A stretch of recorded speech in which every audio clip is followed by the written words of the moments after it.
আসসালামু আলাইকুম। এটিএন বাংলার প্রতি ঘন্টা সংবাদে আপনাদের সবাইকে স্বাগত জানাচ্ছি। ফাতিহা শাফি।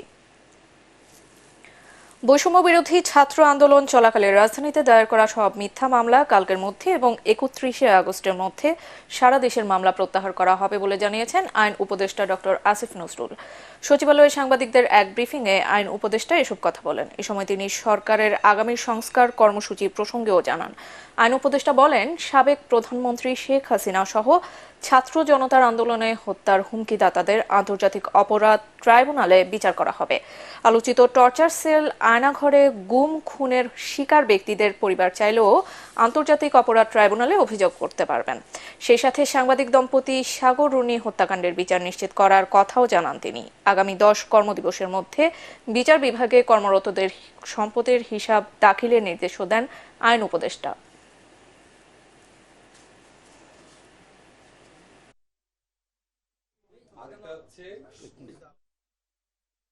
পুলিশের অনেকে কাজে ফিরে আসার মতো পরিবেশ ছিল না, আস্থা ছিল না।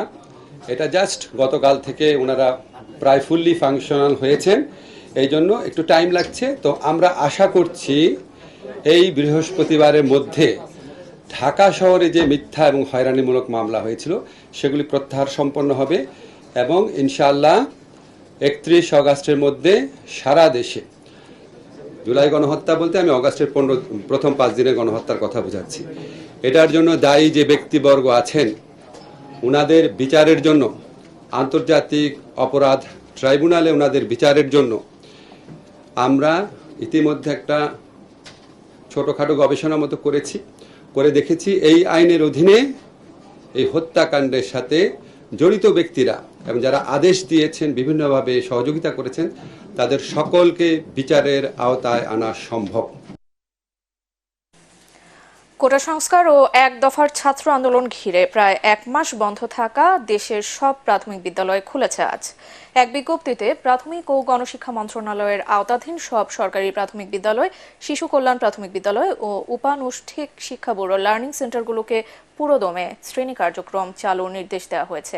একই সাথে প্রাথমিক ও গণশিক্ষা মন্ত্রণালয় থেকে 3 আগস্ট ক্লাস বন্ধ রাখার নির্দেশনা দিয়ে জারি করা অফিস আদেশ তুলে নেওয়া হয়। এর আগে 5 আগস্ট রাতে আন্তঃবাহিনীর জনসংযোগ পরিদপ্তর আইএসপিআর থেকে এক বিজ্ঞপ্তিতে স্কুল, কলেজ, মাদ্রাসা, বিশ্ববিদ্যালয় সহ সব শিক্ষা প্রতিষ্ঠান খোলা রাখার নির্দেশনা দেওয়া হলেও শিক্ষা প্রতিষ্ঠানের শিক্ষার্থীদের উপস্থিতি ছিল নগণ্য।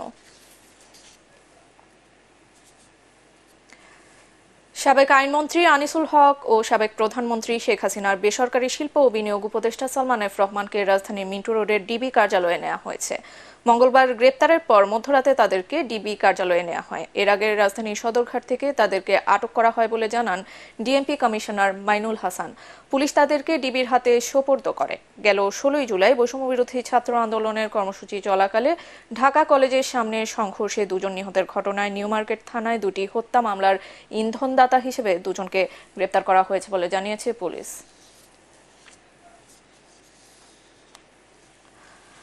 দর্শক, রাজধানীর মিন্টো রোডের ডিবি অফিসে আছেন সহকর্মী ইমদাদুল্লাহ বাবু। সরাসরি যুক্ত হচ্ছি তার সাথে। ইমদাদ, আটক ওই 2 আওয়ামী লীগ নেতাকে কখন আদালতে নেওয়া হবে, আর কি তথ্য আছে আপনার কাছে?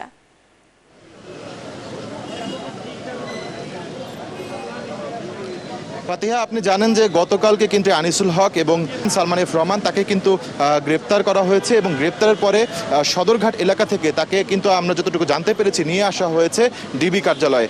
এখন যতটুকু আমরা জানি যে এই ডিবি কার্যালয়ের ভেতরে কিন্তু তারা দুজনই অবস্থান করছেন এবং এই ডিবি কার্যালয় থেকেই তাকে কিন্তু নেওয়া হবে ঢাকার সিএমএম আদালতে। আপনি জানেন যে নিউ মার্কেট থানায় যে মামলাটি হয়েছে 2 শিক্ষার্থী নিহতের ঘটনায়, সেই মামলায় কিন্তু ইন্ধনদাতা হিসেবে তাদের নাম আসছে এবং সেই ইন্ধনদাতা হিসেবে তাদেরকে এই মামলার প্রধান আসামিও করা হতে পারে এবং সেই বিষয়ে জিজ্ঞাসাবাদের জন্য কিন্তু তাকে আদালতে উঠিয়ে রিমান্ড আবেদন করা হবে ডিবি পক্ষ থেকে।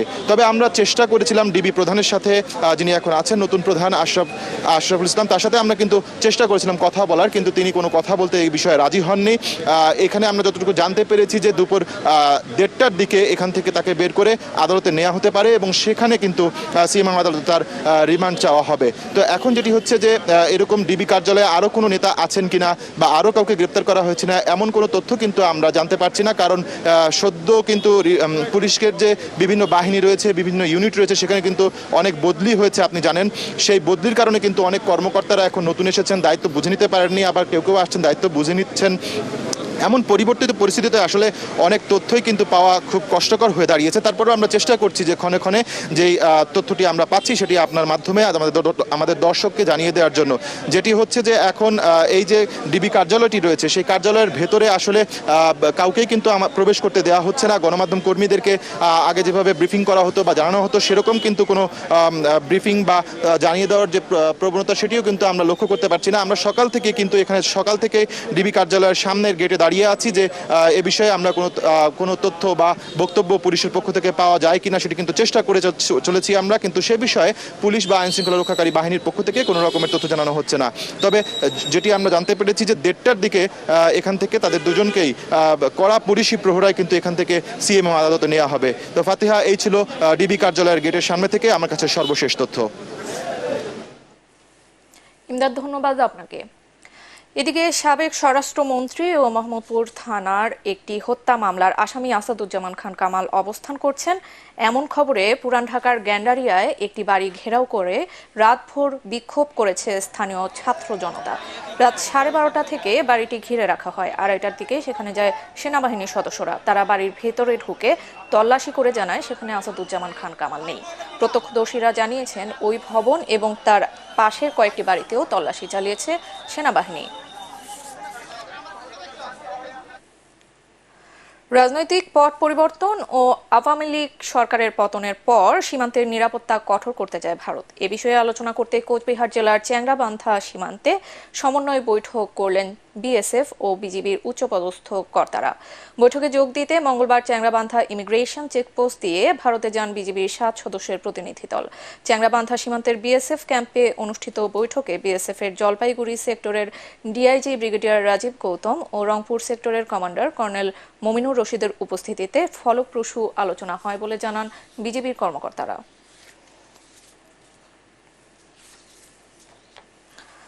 দেশের মানুষ চাইলে রাজনীতির বিষয়ে অবশ্যই ভাববে বৈষম্য বিরোধী ছাত্র আন্দোলন। এটিএন বাংলাকে দেয়া একান্ত সাক্ষাৎকারে সমন্বয়ক সার্জিস আলম ও মাহিন সরকার বলেন, জনগণের চাহিদার উপরই নির্ভর করছে ছাত্রদের রাজনীতিতে আসা না আসার বিষয়টি। ক্যাম্পাসে লেজুর বৃত্তির ছাত্র রাজনীতি বন্ধ করে ছাত্র সংসদকে কার্যকর করার আশ্বাসও দেন তারা। বিস্তারিত জানাচ্ছেন আদ্দিন সজীব। নজিরবিহীন গণ অভ্যুত্থানে দেশে এসেছে ছাত্র জনতার বিজয়, যাকে দ্বিতীয় স্বাধীনতা বলছেন কেউ কেউ। বড় রাজনৈতিক দল যা করতে পারেনি, শেখ হাসিনার সরকার পতন ঘটিয়ে সেই ইতিহাস গড়েছে ছাত্ররাই।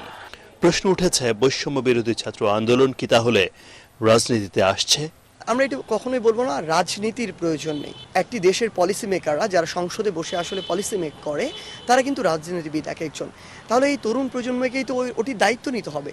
এই মেধাবী যে প্রজন্ম তাদেরকে তো এই সংসদে আমাদের প্রতিনিধিত্ব করতে হবে আজকে থেকে 10, 20, 30 বছর পরে গিয়ে। আমাদের আন্দোলনটা গড়ে উঠেছিল বাংলাদেশের প্রথমে সর্বপ্রথম সাধারণ শিক্ষার্থীদের চাহিদার উপরে, এবং তারপরে যখন গণ আন্দোলন হলো তখন সাধারণ জনগণের চাহিদার উপরে।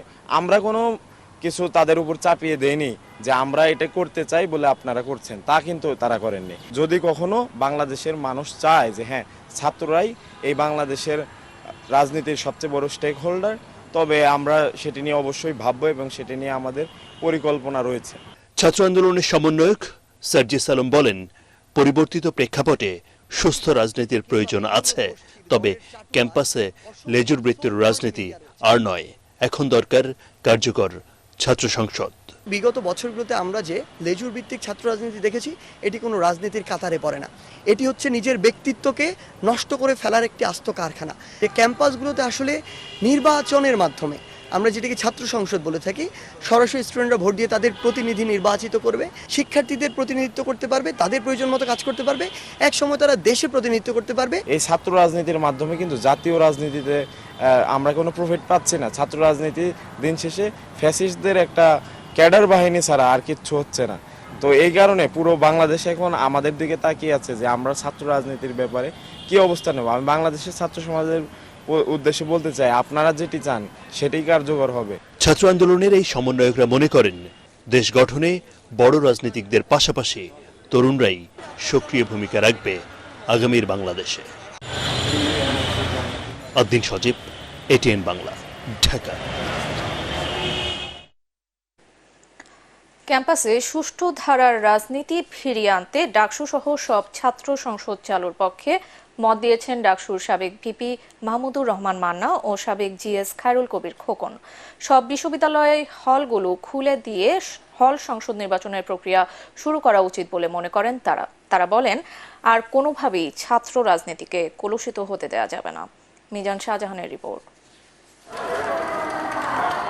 3 দশকের অচল ডাকসুতে সর্বশেষ নির্বাচন হয় 2019 সালে। নুরুল হক নূরের নেতৃত্বে এক মেয়াদে সচল ছিল ডাকসু। এরপর 4 বছর ধরে আবার অচল ডাকসু।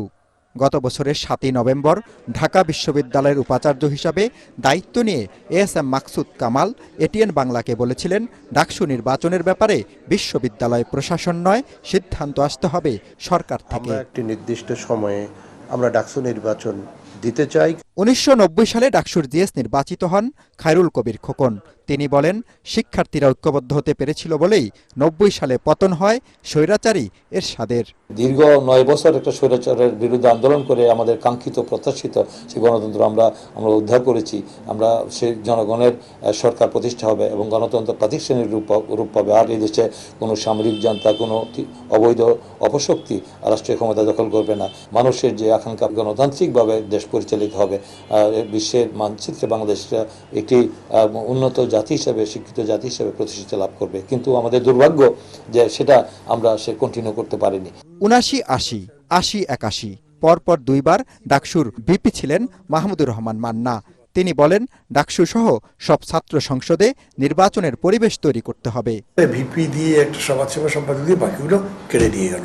তারপরে দিয়ে ভেরি অ্যালার্ট ইলেকশন দেওয়া যাবে না। আওয়ামী লীগ তো কোনো সময় ক্ষমতা পাওয়ার পরই বিরোধী দলে থাকতে তারা গণতন্ত্রের কথা বলে, কিন্তু ক্ষমতা গেলে তারা কখনো গণতান্ত্রিক আচরণ করে না।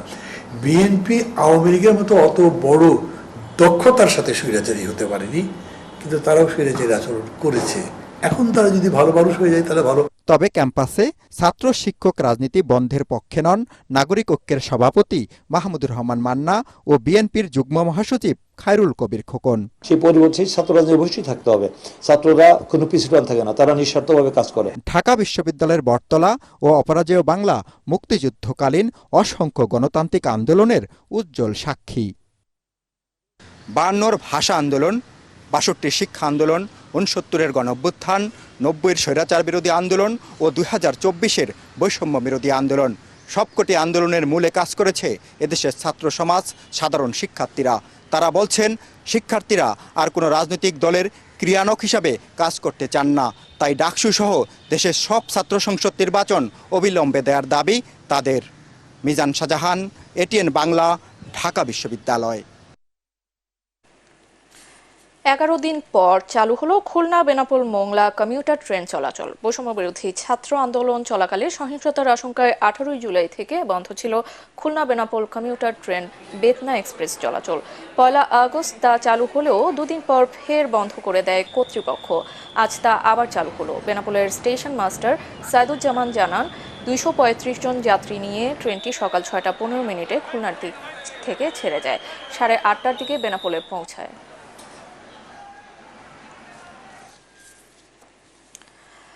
আন্তর্জাতিক, মিয়ানমারের সেনাবাহিনীর মানবতাবিরোধী ও যুদ্ধাপরাধ উদ্বেগজনক হারে বাড়ছে বলে প্রতিবেদন প্রকাশ করেছে জাতিসংঘের তদন্ত সংস্থা independent investigative mechanism for Myanmar IIMM। সংস্থাটি বলছে, মিয়ানমারে স্কুল, ধর্মীয় স্থাপনা ও হাসপাতালগুলোতে আক্রমণ, নিরীহ মানুষের উপর নির্মমভাবে হত্যা ও যৌন নিপীড়নের মতো সহিংস যুদ্ধাপরাধের প্রমাণ মিলেছে।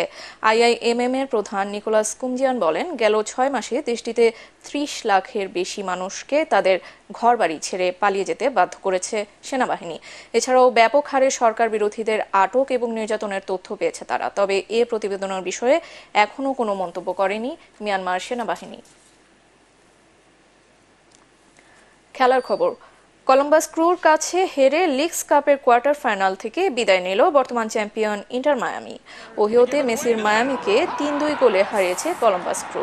ইনজুরির কারণে এই ম্যাচেও ছিলেন না আর্জেন্টাইন মহাতারকা, যদিও রোহাসের গোলে 10 মিনিটে এগিয়ে যায় মায়ামি। এরপর 62 মিনিটে ব্যবধান দ্বিগুণ করেন গোমেজ, তবে সেই লিড ধরে রাখতে পারেনি টাটা মার্টিনোর দল। 67 মিনিটে কলম্বাসের হয়ে ব্যবধান কমান রামিরেস।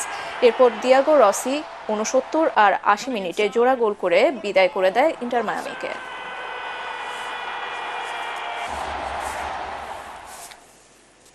এই ছিল এখনকার মতো, রইল পরবর্তী সংবাদ দেখার আমন্ত্রণ। এটিএন বাংলা সংবাদ ইউটিউবে দেখতে ব্রাউজ করুন, youtube/ATN বাংলা নিউজ। ধন্যবাদ।